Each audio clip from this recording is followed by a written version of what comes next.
अपने अक्टूबर 2021 के हाई से 17% करेक्ट होने के बाद थोड़ा रिकवर होकर अभी लगभग 12% डाउन है।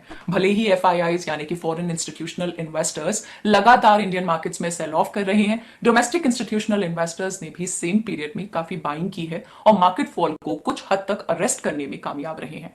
हालांकि डीआईआईज के पास कब तक एमिनेशन है ये सेलिंग को कवर करने के लिए और एफआईआईज और कितना सेल करेंगे ये कोई नहीं जानता। ऊपर से मार्केट ने इन्वेस्टर्स को जियोपॉलिटिकल और मैक्रो इकोनॉमिक मॉडल जैसे Russia Ukraine war, crude oil prices, China lockdown, inflation और रिसेशन में भी एक्सपर्ट बना दिया है। इतनी सारी अनसर्टेनिटीज के बीच आगे आप एक म्यूचुअल फंड इन्वेस्टर हैं तो आप ये सोच रहे होंगे कि इस समय आपको क्या करना चाहिए और आप इस करेक्शन का फायदा किस तरह उठा सकते हैं। अगर ऐसा है तो ये वीडियो आपके लिए है।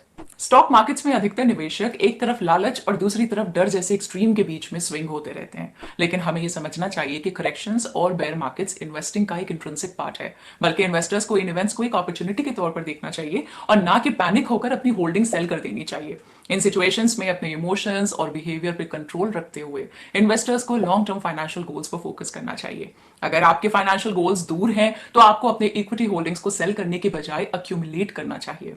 इन्वेस्टर्स को अपनी मेंटल और फाइनेंशियल हेल्थ दोनों के लिए मार्केट की शॉर्ट टर्म टेम्पररी वॉलिटिलिटी पर ज्यादा ध्यान ना देते हुए डिसिप्लिन तरीके से इन्वेस्टिंग करते रहना चाहिए। और आप अगर कंफ्यूज्ड हैं कि as a mutual fund investor आप मार्केट फॉल का सबसे ज्यादा फायदा कैसे उठा सकते हैं या फिर आप अपनी बाय द डिप स्ट्रैटेजी किस तरह बना सकते हैं, तो आपको कुछ बातों का ध्यान रखना चाहिए। चलिए एक एक करके सारी बातें डिस्कस करते हैं।